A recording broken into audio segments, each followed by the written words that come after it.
Hi Cancer, this is Jav.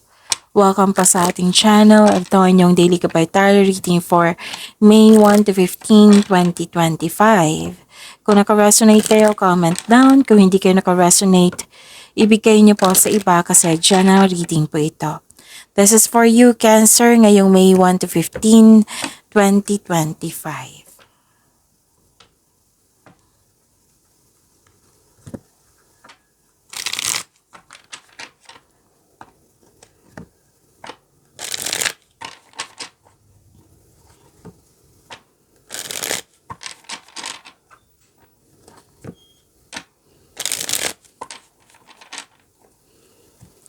Para po ito sa inyo, Cancer, ngayong May 1 to 15, 2025.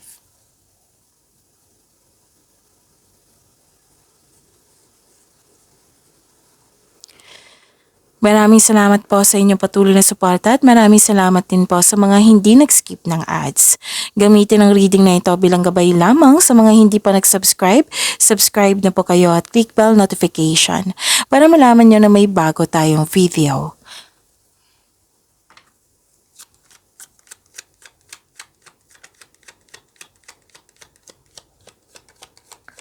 Spirit Guide, mga ganap pa para kay Cancer ngayong May 1 to 15, 2025. I need 3 cards po.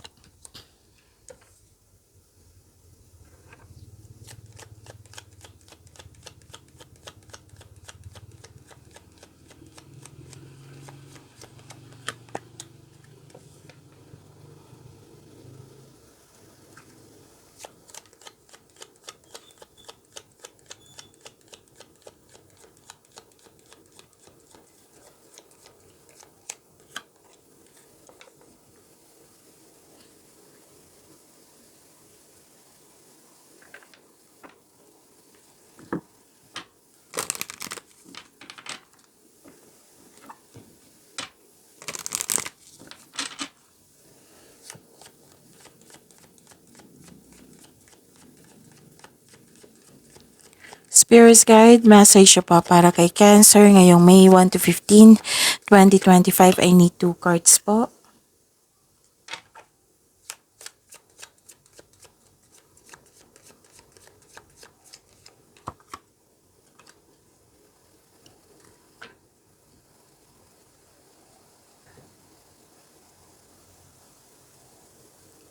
Ngayong May 1 to 15, 2025 para po kay Cancer.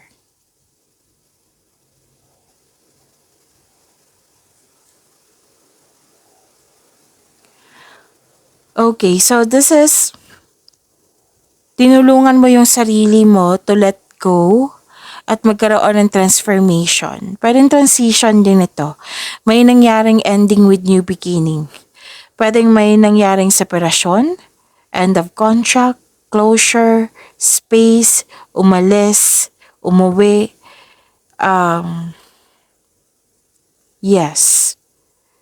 Pwedeng end of business partnership. May nakita ko ditong concern sa isang tao na mahirap kausap or sobrang stricto. At may nakita rin ako ditong special event, public event, meeting, reunion, celebration,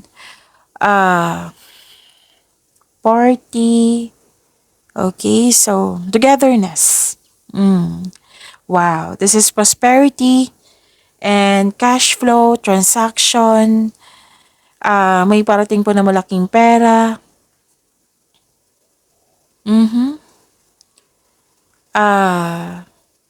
Pwedeng dumating na or may parating na malaking pera. Wow, this is prosperity ha. Claim niyo po, Cancer.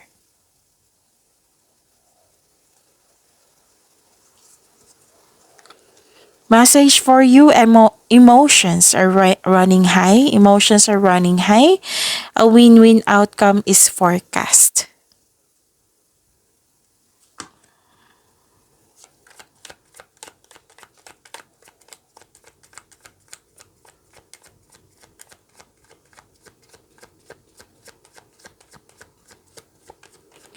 Spirit Guide, energy po ni Cancer ngayong May 1 to 15, 2025. I need 2 cards po.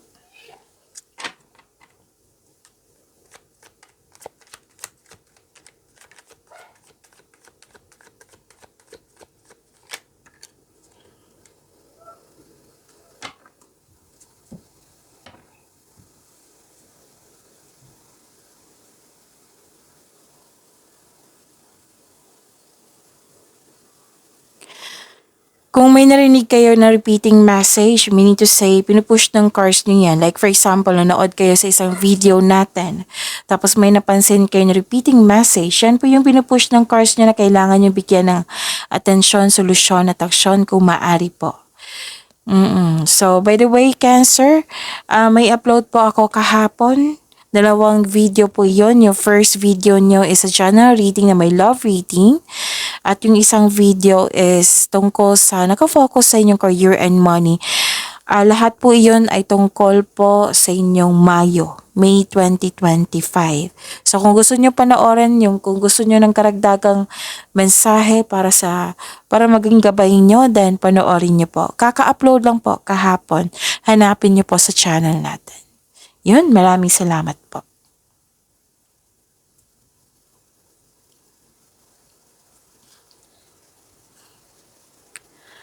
Nagkaroon ng stagnation, inability to move forward.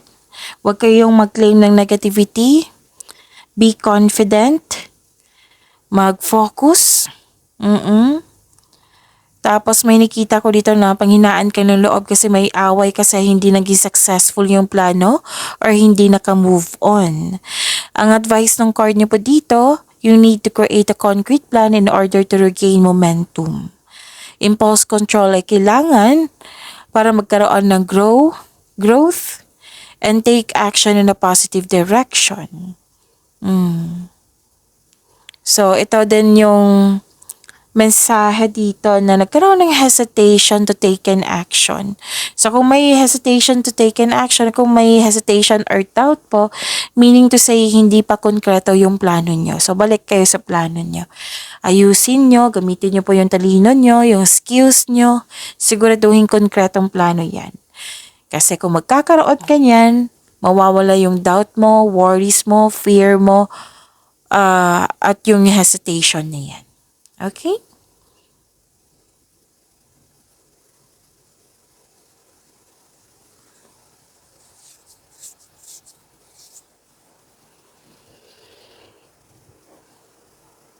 Okay, so this is good. You're receiving love. Prepare yourself kasi kitang-kita ko dito na busy kayo. Another card na nagsabi dito, this is about your growth and expansion. So, yun, prepare yourself kasi may giging busy kayo. Pwedeng kayo ito yung mother figure or may isang mother figure dito na malaki ang kanyang influence sa ngayong first half of the month. And may fertility din ako nakikita dito. Kung gusto nyong mabuntis, then go ahead. Kung ayaw nyong mabuntis, then use protection.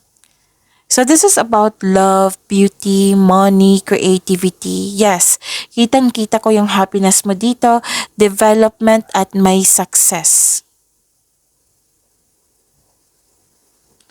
So may pagbubungang mabuti ang parating, pwedeng buntis ito, pwedeng abundance ito. Okay, so this is success and abundance and pwede din pagbubuntis ito. So sabi ng card dito, be happy with the results of your action.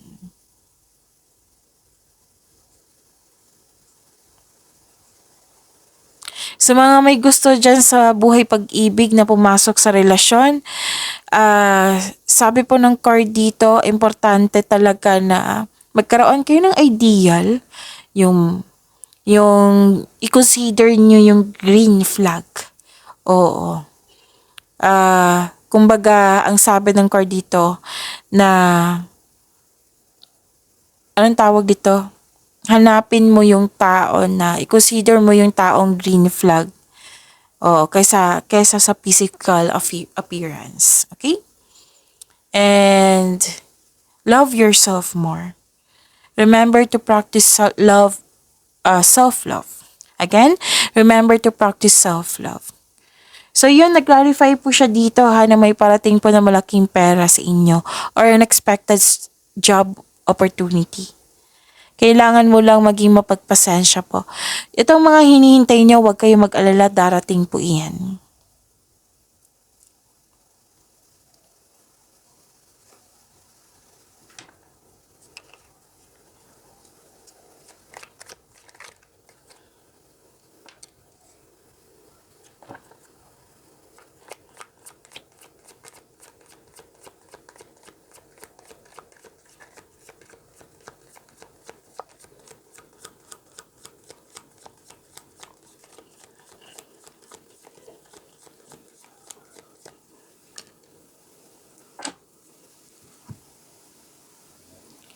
May advice ang card nyo dito, magkaroon po daw kayo ng sense of stability.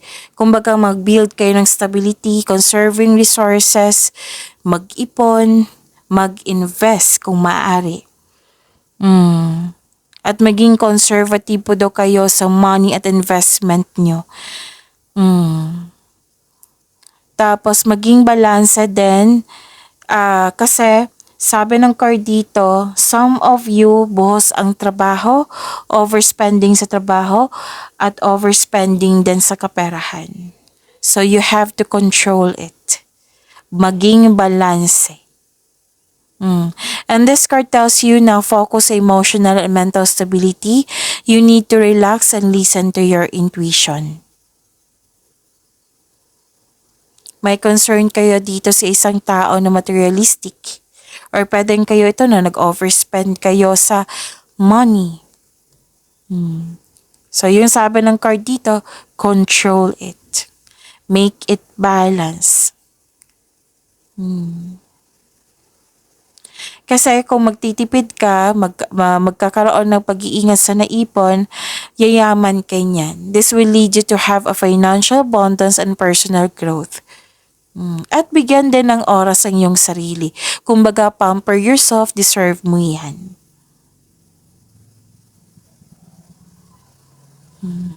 Nakita ko nga sa inyo dito, ang ilan sa inyo gusto mag-abroad, ang ilan sa inyo nasa abroad niya. So, pag-iingat sa pera ay kailangan.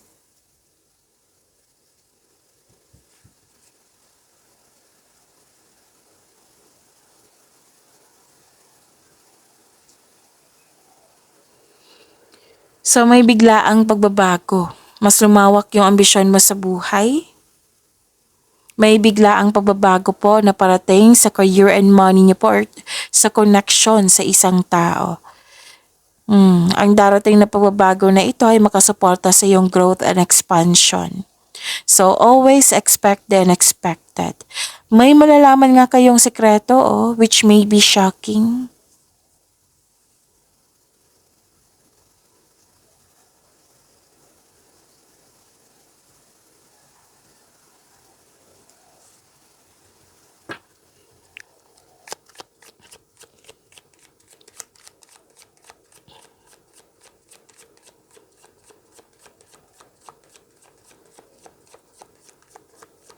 Spirits guide, love, life, self-love, partnership, and romance ni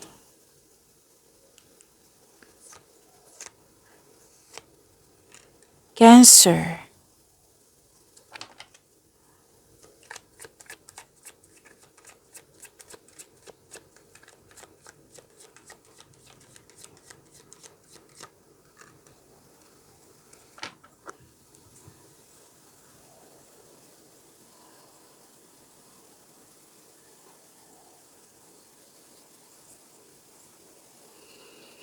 Okay.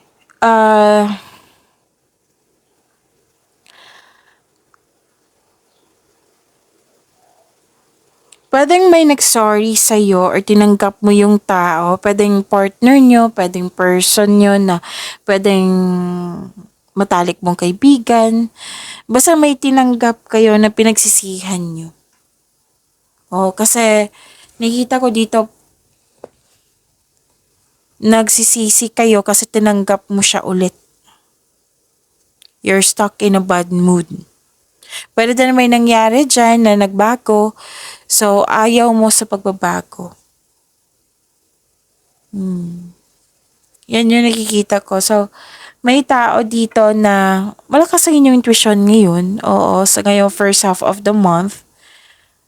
At malalaman mo to eh. Malalaman mo to itong mga sekreto. Kasi nga may sabi dito kanina, di ba? May sekreto which may be shocking. May taong hindi totoo, may taong hindi nagsasabi ng totoo, may dissatisfaction dito, may mapanlinlang. May nakita rin akong fear. So, may dalawang card na mismo nagsabi dito sa mga marelasyon, may sekretong mabubulgar po. at magkakaroon kayo ng honest conversation. Kaya pala may emotions are running high dito. So, sa mga single, maaring may malalaman kang sekreto mula sa inyong malilikaw. Kaya nga nakita ko dito ay na bad mood kayo kasi bakit mo yung tinanggap.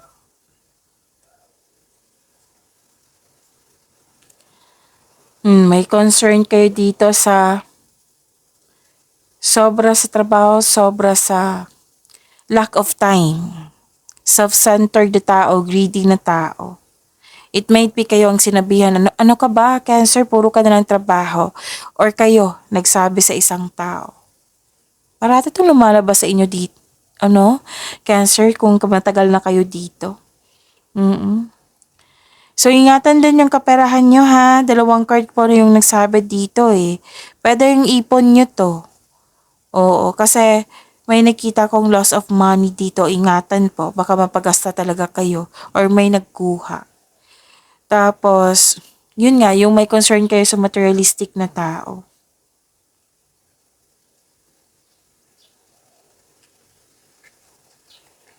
So, nag-clarify po siya dito na may special event. May celebration. Ilan nga sa inyo dito na magsama sa isang bubong.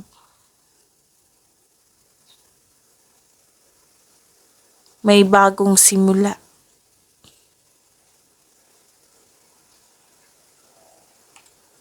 Para sa mga single, you should take a chance on love. Huwag kayong matakot may in love ulit. Para sa mga relasyon, mukhang may tampuhan kayo the other day, so the advice is leave the past behind. It's never too late to begin again. Mag-usap at magpatawad.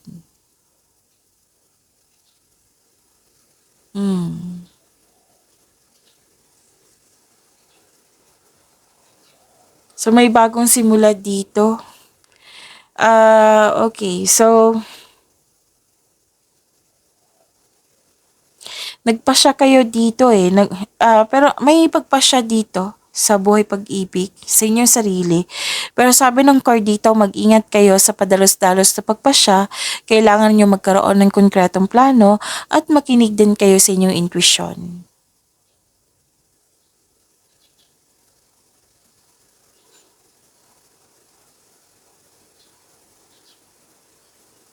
Okay. Nakikita ko rin dito na may delay sa hinihintay nyo. Pero sabi po ng card dito, maghintay. Hindi po to kailangan na magalit, kundi maghintay. Magalit or mainip. So, stick sa inyong plano. Make yourself busy. Continue to work diligently.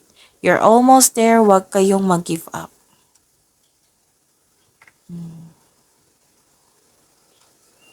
So, magiging busy kayo. It might be may travel kayo ngayon or may planong travel po sa loob ng first half of the month.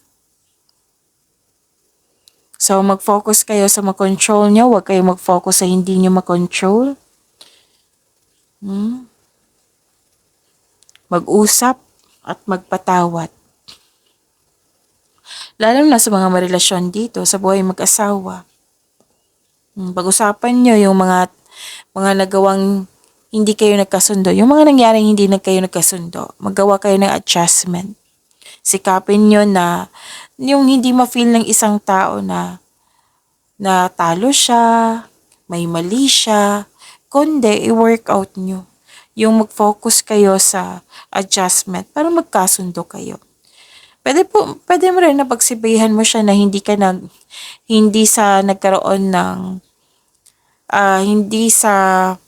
nagkaroon ng chances na ikaw ang tama.